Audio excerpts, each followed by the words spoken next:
we're going to be having the teachers run it, and these are their specialties, and have like kind of a rotation where they can choose from a menu of different options, and not making the people who are specials stick in with everybody else when it's not applicable, because that feels just so patronizing.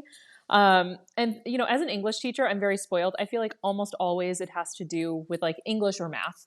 But if I were sitting in a class that was trying to explain to me why I had to include math into my curriculum, I think I would cry, because math always makes me cry. And so I can empathize with the teachers who are like, I'm a gym teacher. Like, this has nothing to do with what I'm working on. So I think it's a matter of differentiation and listening to the teachers and asking them like, hey, where are the areas that you want some training on? Because giving choice and differentiation, it's the same thing we want our students to have, is choice and differentiation. No time, no tools, big expectations. How do you transform school culture without derailing the train? Answer: little wins that bring big changes. The flywheel effect. Harnessing the power of momentum to create a school culture that celebrates change and drives itself. Hello and welcome. My name is Jordan Pruitt, and I'm here with my co-host Anna Murphy. We're both former educators. We now work with the Live School team to support your school's culture vision. Our show focuses on all the opportunities for little wins that can create big changes in school culture. The Flywheel Effect is all about sharing stories of admin, school support staff, and other educational change agents that have succeeded in their initial lifts and have created cultures that have so much momentum they grow and improve exponentially. Today, we're joined by Andrea Michelle, also known as Educator Andrea. Andrea is an English teacher currently pursuing her PhD in curriculum and instruction. I was introduced to Andrea, as likely as a lot of folks have, through a TikTok account, Educator Andrea, which she talks about school culture, teaching, classroom management, has stories that were particularly interesting to me about high school freshmen, because that's what I taught before I was an administrator and before I was working with Live School. I taught freshmen for 9 years, so I like those a lot. Those ring very true to me. But I'd let you kind of tell us where you are and what you've been doing. Okay, so yeah, I teach English 9 and English 10. So I've been teaching freshmen kind of off and on my whole career. My first year teaching, I actually taught seniors and juniors. So I've taught every grade level at this point. I am going into my 9th year teaching at a super big public school in San Diego County, and currently have 9th and 10th graders. And I love it. It is never boring. It is usually stressful, but never boring. And yeah, so I've been teaching now for 9 years and still loving it. Oh no, I was going to say, and you're getting your PhD. So like what has driven you to pursue that? That's a huge undertaking. Yeah. So what I want to, like, I sat down, actually, this kind of ties into how I ended up getting on social media as well, because I had some very small accounts, but didn't really do anything public with my teaching stuff. And I sat down last summer, right around this time last summer, it was like beginning of July last summer, and I created a 5-year plan and was like, where do I want to be like in 5 years? My husband's in grad school. And I knew that I eventually want to teach teachers to teach. So like future teachers, I want to help train them, give them real, like, actionable advice that they can have once they enter the classroom. Like, that's my end of 5 year / maybe 10-year goal, is to be there. And then I kind of walked it back and thought, okay, what do I need for that? At that point, I had 2 master's degrees. I've got a master's degree in English and a master's degree in secondary education. And I was trying to land some adjunct positions at the local community college, teaching education courses, and just having no luck. So I was like, well, okay, I guess I'm going to need that PhD after all, because that's why I got the second master's. I thought maybe I wouldn't need the PhD to get a college teaching job. But I realized pretty quickly that that's not the case. So I was already in my PhD program at that point. Sorry, I'm mixing up my own timeline, but I had started the PhD program with the end goal of going and teaching teachers to teach, and then was like, well, I know they really like to have publications, but what I really want is when they Google me, I want something to come up that is about education. And so I was like, well, I should probably start like some social media stuff. So I started posting last July and have been posting off and on since then. Well, that's a really good idea. The So what we're going to talk about is school culture and we've got most of our guests have a lot, like a wide range of like positions and backgrounds. I thought yours would be your story would be really interesting, particularly from teaching ninth grade and aspiring to have a bigger impact in schools, but also because of what you've kind of went down with the social media stuff, because you're having a big impact now. So I'm really really happy you came on. Thank you. Thank you so much. It's so interesting because when I kind of started posting stuff online, I honestly did not expect to have an audience of anyone because I'm like, I don't see anybody talking about their experiences in a way that I found very relatable. Like it was always these picture perfect classrooms, and mostly it's elementary school teachers on social media posting about these sweet wonderful moments they're creating in their classroom, and it's precious. And I just didn't see any secondary teachers that are like dead inside and really just like being honest about what we deal with on a day-to-day basis. And so I started posting about like the most honest things I possibly could, and it's been really cool because I feel like it's helped a lot of people feel less alone in a time when like education has been really hard and the discourse on social media, especially TikTok, has been very negative. Um, and my goal is always to like bring some light and positivity and satire and humor into the discussion. Not that problems don't exist, but that the reason we're there is because it's actually really fun most days, and it's really cool to be able to like have an impact on the school community and on these kids. Yeah, your experience kind of rings a lot true, like similar to like my experience in schools. But what you said about elementary teachers is interesting. I love elementary teachers too. My wife is an elementary teacher, and like our viewpoints on things are probably closer to what you just said, where it's the perfect classroom, and then mine was similar to what you were talking about, where it's not as clean but it's going to be fun, and like we have you know a lot of different experiences even doing the same thing. Um, so we're going to jump in our first segment. It's about change maker and like kind of the career type questions. So listeners they're not really, or they're more concerned with their district. They're also concerned about scaling themselves up. So the first question I wanted to ask you was like what your career was like before you were on social media, and you touched on that a little bit. But how has like this experience over the last year shaped how you're a leader in your school now? I'm curious, touch on this too. Like after you started doing this, because you've been in your school for a little while, I'm curious how that's impacted like your relationships with staff and teachers as well. Yeah, so I actually just became like the ninth grade English team lead. So I'm like now leading, and it's a big school. So there's like 15 people teaching English at my school. And so, it's both changed a lot of stuff and changed nothing weirdly. Like, I feel like maybe there's a higher expectation on me because I've made my social media education based and created kind of an environment where people know me on social media. So I have students that are going to enter my classroom who have seen me on social media and maybe have like a preconceived notion of what that's going to mean for them. And it's given me like a lot of cool credits that probably are undeserved. Like they're like, oh, well, she's got followers on social media, she's going to be super fun. And I'm like, you still have to write essays. Like it will be fun, but we will also be writing essays. And it's kind of, I think, kept me accountable because because I've made such a public stance about being a teacher and having a social media presence.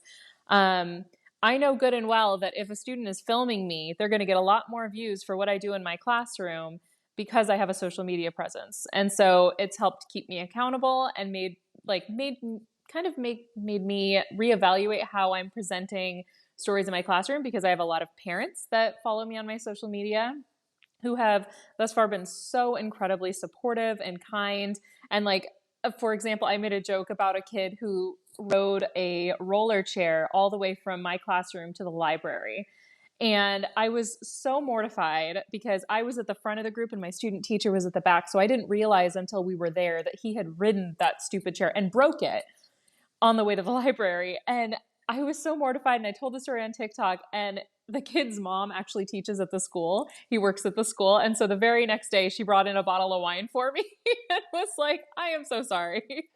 So, I mean, if anything, I think it's created like a more positive environment because I really do try and speak supportively of my admin. And I make a lot of jokes about professional development.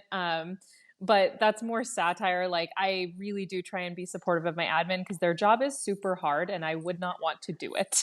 And I have not had a direct conversation about the accounts with my admin. Um, I kind of they got to be aware of it at this point. The students are aware of it. One of my principal's daughter is in high school there, so she's got to be aware of it. But it's one of those that, like, as long as like there's no problems, I think that they're fine to just pretend it doesn't exist right now. The rolly chair thing, that's a thing. If you've never taught in a school where, particularly like middle and high schools, where they had rolly chairs, because mine did, and it hijinks ensue. There's a couple of good things because we had like these VR goggles, and like you could push kids in roller chairs with them. So like we did some cool stuff in science with them, but 9 out of 10 was not real cool stuff. It was more like what you were talking about. Um, um, so the next question I want to ask you. So partly because of the reach you've got, most of us like have an experience of school like just from like our own lens, like where I went, where I taught, kind of like what it's like in those environments. So I can kind of tell you like what school culture meant to the schools I was in, and how I knew things were going well or not. Um, so like when the last school I was in, I kind of had a different feel, but pre and post pandemic, like just a little different vibe in the place. But you've likely had interactions with a lot more educators from other places than most people. Um, what would you say stands out as a strong indicator of a good school culture to you? I think the biggest thing is when year after year the teachers come back and the admin sticks around. I think is a really big thing. That's also something I've seen in my research, doing my curriculum and development studies and stuff. One of the highlights I saw there as well for school culture was that the principal stuck around for more than like 4 years, which is almost unheard of for most places. Like, I am thinking back over the course of my time teaching, and it's very rare to see that. And what I saw in one of the studies I read was it takes about 4 years for the impact of the school community to really start happening if the principal's fantastic. Like, especially if they had previously had a principal that, like, there was a really negative kind of community feeling. It wasn't until like after about 4 years that the culture really started to reap all the benefits of that, which I think makes a lot of sense because even in smaller schools, the principal getting to know and learn the names of and the personalities of all their teachers and all of that, that takes time and it takes intentionality. Um, and I can tell you from the schools that I've been to and the people I've talked to, it's really the fact that like the principal makes an effort to advocate and care about all of the teachers in the same way like our students want to know that we care.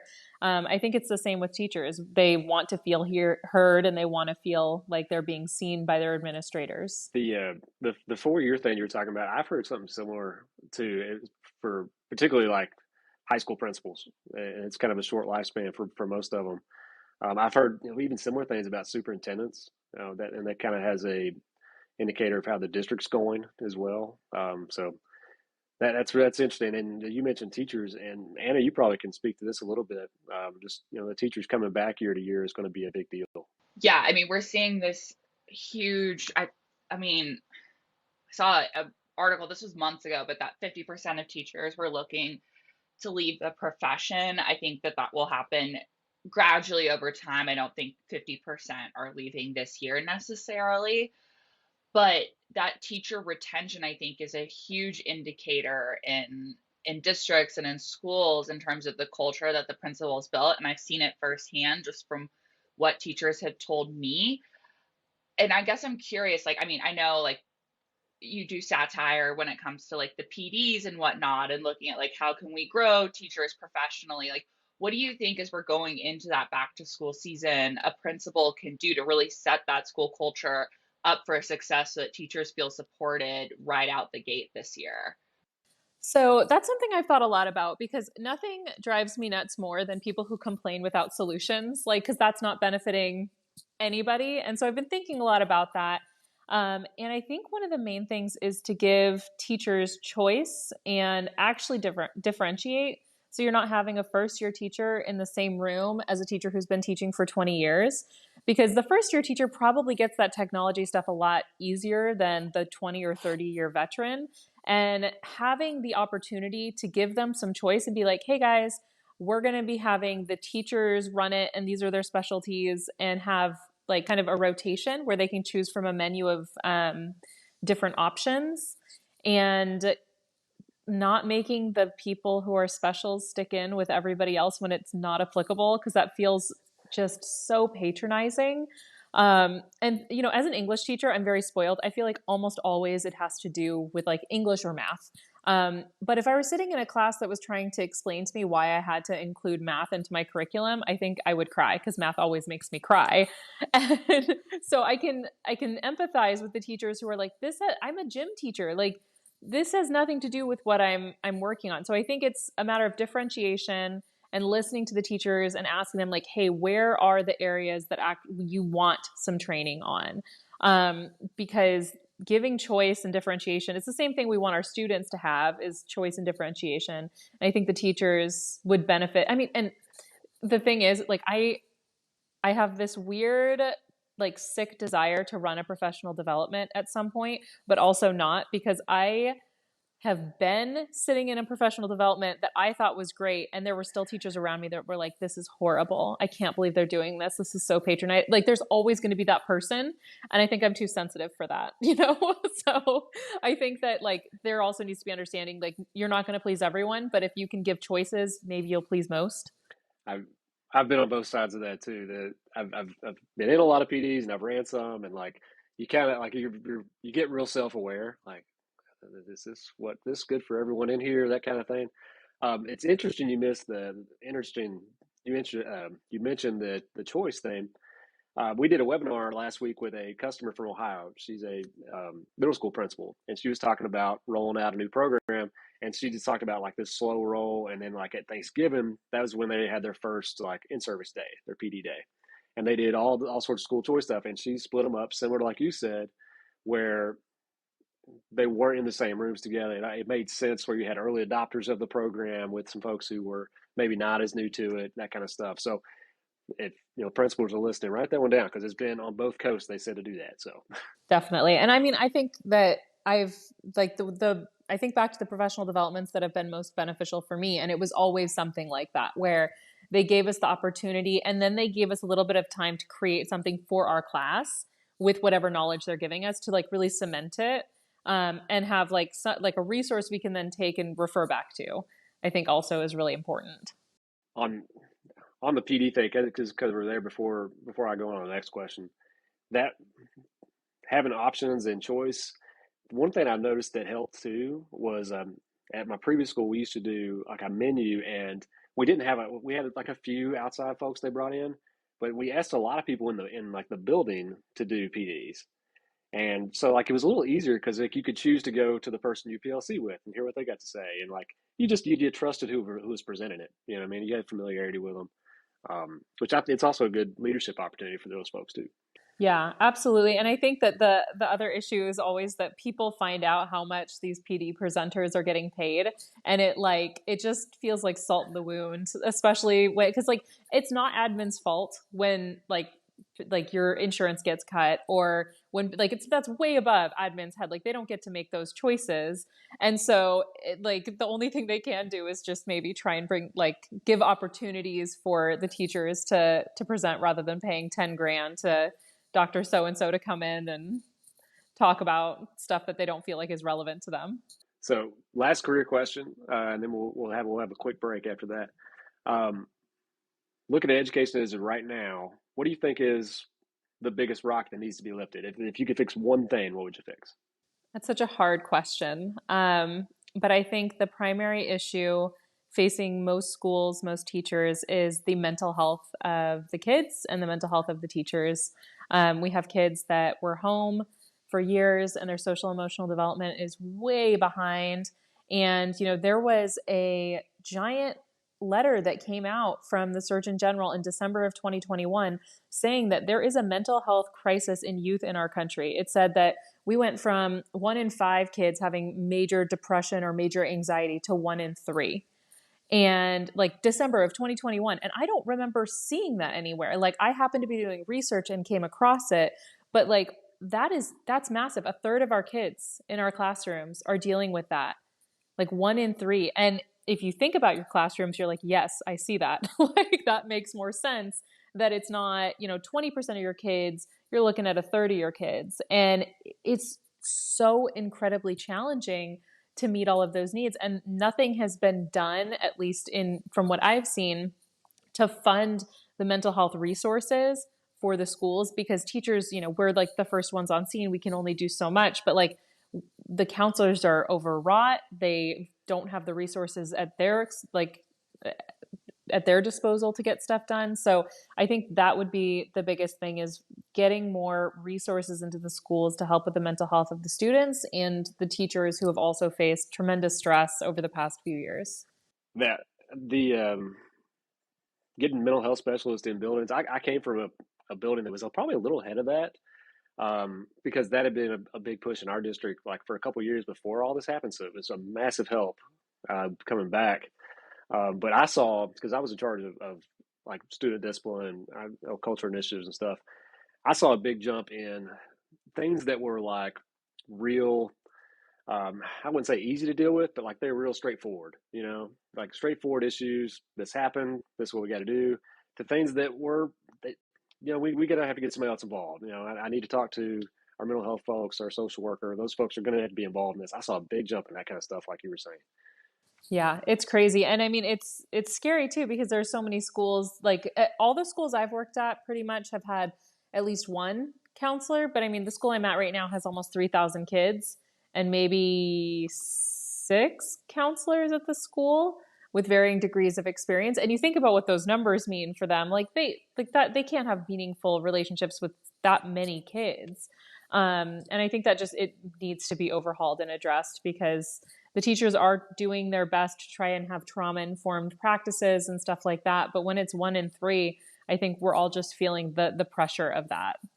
We'll jump into our next segment. So the first question we got is, so this one's all about moving the flywheel. This is all about culture initiatives and getting programs going and change management and all that kind of thing.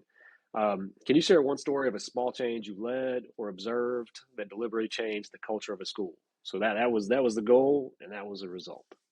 So, you know, as a teacher, it's a little bit harder to see the impact on a larger scale. We usually see an initiative that, if we're leading it, it's usually something that's going to be a little bit smaller to our classroom that then has ripples we don't find out about until a little bit later. And one thing that I did at a small private school, and this, it's so hard because these are the kinds of things that you can get away with at a private school that's really small that you couldn't at a big school like where I am now. But we had a Gatsby unit, and it was, I was teaching American Lit at the time, 11th grade. And it was sequential. So you started out with like early American Revolution nonfiction texts. And it was so boring for them. It was so boring for me. We started with the Scarlet Letter. We were all dying. Like, we were just so bored. And so I wanted to find something that was going to eventually move into something to like wake them up and give them some enthusiasm. And so part of the American Lit curriculum was Great Gatsby. And so to change kind of the classroom culture about 11th grade and what it meant to be studying American literature, I threw a giant Gatsby party annually. And we did it at my house, and everyone dressed up in like Roaring Twenties stuff. I had a little light out in the back of in my backyard. We had like one of those Halloween inflatable like man character things that we like put some board shorts on and floated in the pool, and like just tried to like create some excitement and enthusiasm around something that would be really kind of mundane. And I will say that school did that with aplomb, like over and over again. They would find like ASB was out there doing things like at least once a week. They brought in food trucks. They would do all sorts of things to really create an atmosphere of like, if there was fun to be had, they were going to try and find some fun and put it in there. And it seems so simple, but like I think forget about that sometimes, because we're trying to meet deadlines. We're trying to meet learning goals and all of that. And individual teachers are so focused on what they got going on that, like, if we can make something fun and make it a little bit more exciting, like, why wouldn't we do that? Because happier students are more likely to be able to learn, right? Like, we know this. So something as small as like bringing in food trucks. They would bring in because we're in Southern California, we would bring in a snow machine in like Christmas time, and they would like create like a little sledding area for the kids. And, all of those things take resources, take money, but that was part of what ASB did, is they raised money for that kind of stuff.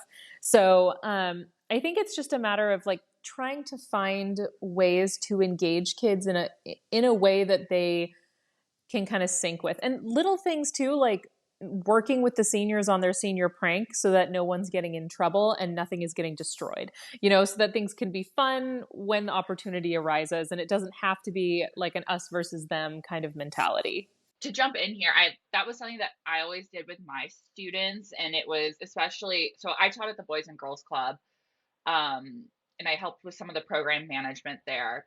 And that was something, especially in the summer, where these kids were with us in camp for 12 hours a day, essentially. And we're trying to prevent that summer slide and whatnot, to keep them motivated and to keep showing up every day and stay engaged. Like, that's what we would do, is build that in throughout it. And it just completely changed the feel of that club in particular. Like, there was so much community built in because students were getting to go off site together and get to go do something. Of course, it was supervised, but it really, like, it over time, it just really compounded, having those constant rewards or that fun to be had built into it, that students were excited to come every day. Yeah. And I think that that's like, it's something so small, but like, if you can get a kid excited to come to school in the morning, like, isn't that the key? Like, that's what we want. Even if they're, a little overstimulated by the time they get to your class or whatever, like, it's creating an environment where they feel safe, like they can like have fun and get to know people and all of that. And I think that that's the culture you want in a school, is to have a place where kids feel safe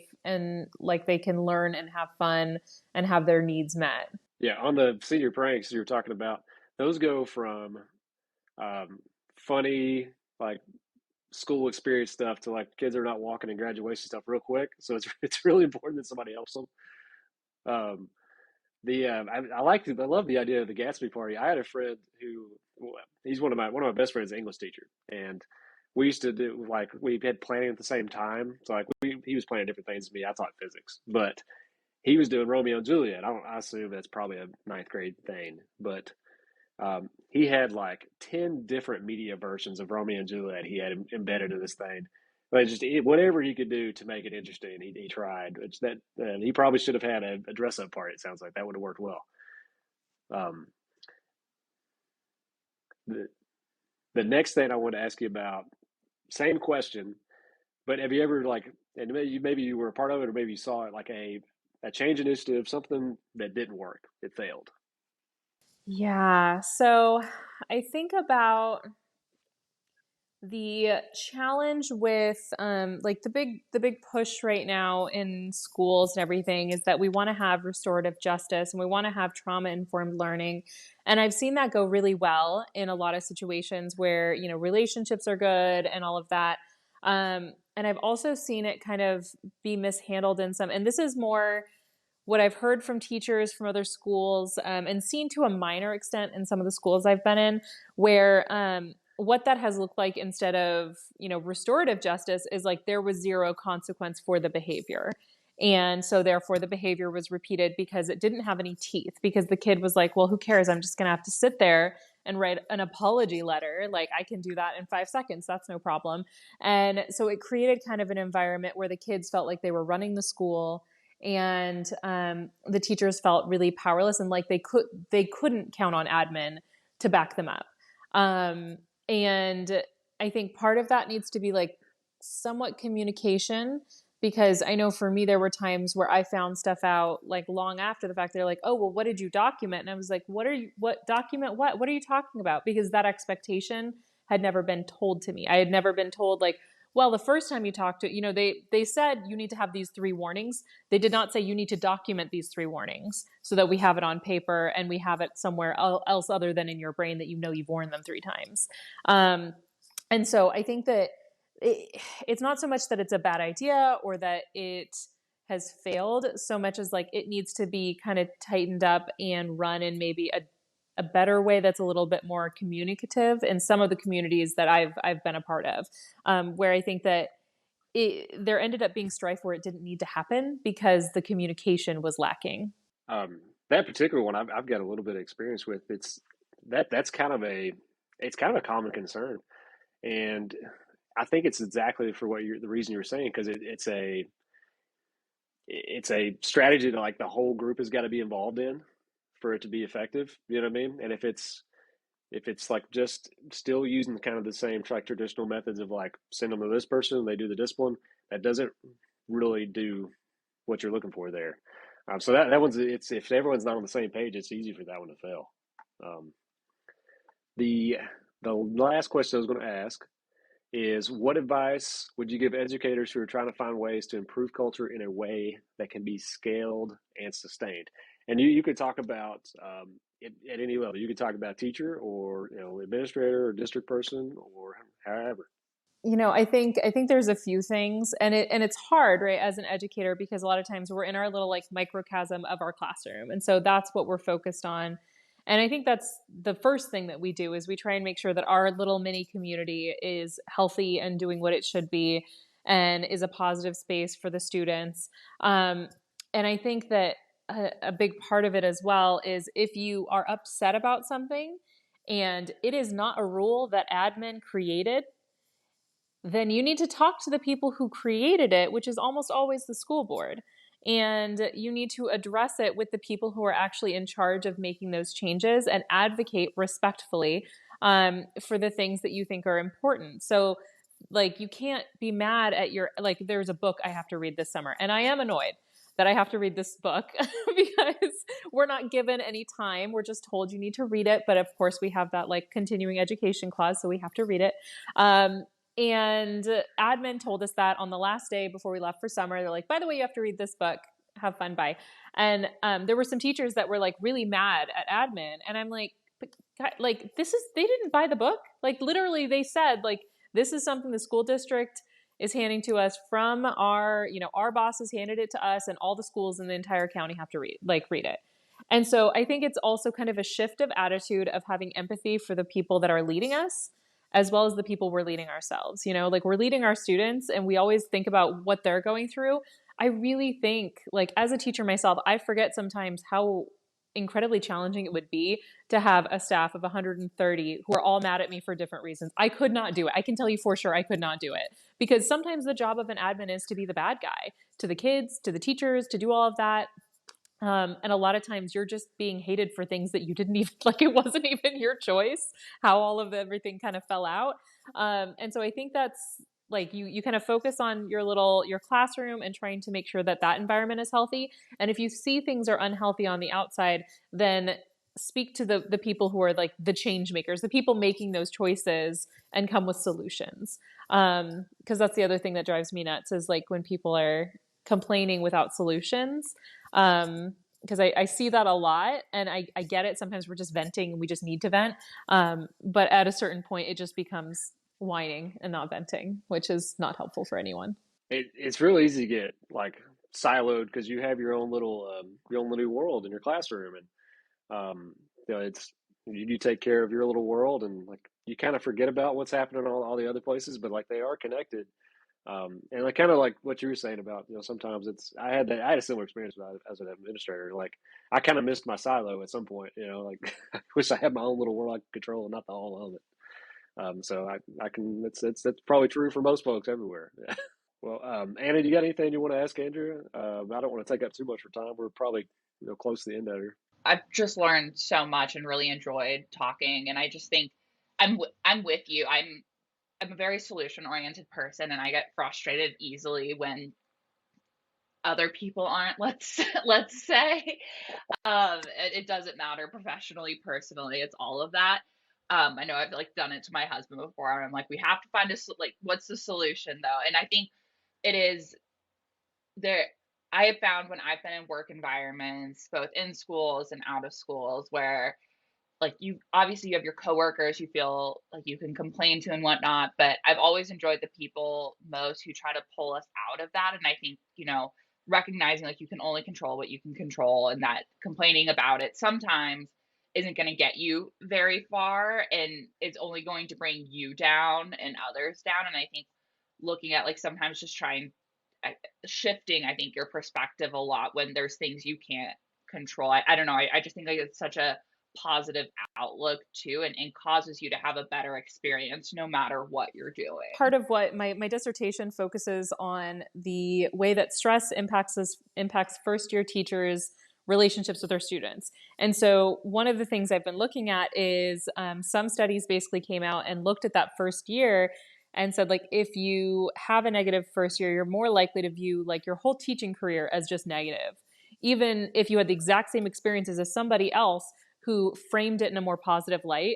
And it's a slippery slope to toxic positivity, and that's not what I'm saying we should do.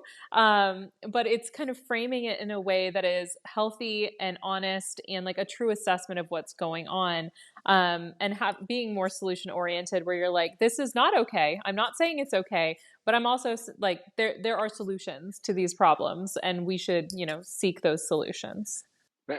That's a really interesting dissertation topic because as soon as you said that, I thought of like my first year teaching. It was like I had a bunch of cool stories and I met some cool people. So I had a positive outlook as a result of that. It was not my worst year by far. Now there's a couple years there where like I would have had a much different outlook if I started there. And that's kind of something I've seen like a lot of schools and districts and states. They look into like that transition year for the first year teacher, and like they do mentorship programs, or like they do all sorts of different programs, but sometimes I don't think we do those with fidelity. It's just sort of something that's there, you know. But like that, making that transition good for folks out of college or even not out of college, maybe it's a second career for them, but making them successful that first year, I think is a big deal. It's been I really do. really interesting as I'm reading through the statistic, because we've all heard that statistic that like half of the teachers are gone after 5 years and all of that, and trying to figure out like how can we make that support like not a nice to have but a need to have for new teachers. Because like you said, like I've had various experiences switching schools where sometimes I felt like I was really supported, other times they just kind of like threw me into it, and I'm like, I don't know what I'm doing, and there was like maybe one person to speak to. And that's something I've seen with a lot of the emails I'm getting from new teachers that are like panicked, that are like, I haven't seen my classroom. I don't know what books I'm going to have. I have no idea what my curriculum is going to be. Like, from the moment you offer a teacher a job, give them 3 people they can call that are on their curriculum team that they can get stuff from and get an idea. Because that's something that like the most panicked people who email me, and like emailing me, like I can do, like I basically just tell them, call the secretary and ask for the department head for whatever department you're going to be in. But I mean, if admin can do that for their new teachers, I think they're going to see a lot better start for their new teachers, because they want to do well. If they stuck out all of the negativity and all of that and are still becoming a teacher this year as a first year teacher right now, they want so badly for it to be good. And like the least we could do is try and support that and try and make it a little bit easier for them. So I had the experience of like I changed schools a couple times. I was a coach. That's kind of a thing for coaches, is like you change schools. It happens. But so like that, like you said, like the new teacher orientation, that was very different in a lot of places. But the thing I always wish they would have just led with is just give me all my passwords for everything I'm going to need. Yeah, exactly. Give me all my passwords. Tell me who the janitor is and the tech person and like who the secretary is. Those are the people you need to know.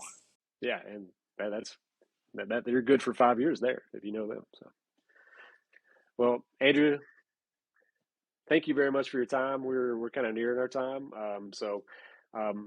When this post, we'll put out your website and social media handles. Do you have social media outside of TikTok, or are you on Instagram and all that kind of stuff too? Yeah, I've got an Instagram. It's the same tag basically. It's educator_Andrea, because exactly Educator Andrea wasn't available. But yeah, same basic tag, and they can find it in my bio on TikTok as well.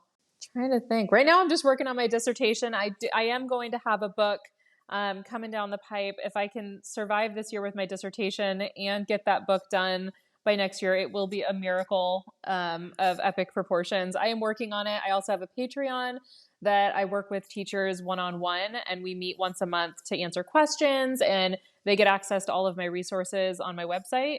And that's just to kind of help along the teachers that are like in desperate need of help now, and my book's not done yet. So I do have kind of those resources available for them in the meantime. Cool. Well, we'll include all that in the show description when we post. And when you want to publish your book, we'll bring you back on. You're more than welcome. So Awesome. Thank you so much. The Flywheel Effect, harnessing the power of momentum to create a school culture that celebrates change and drives itself.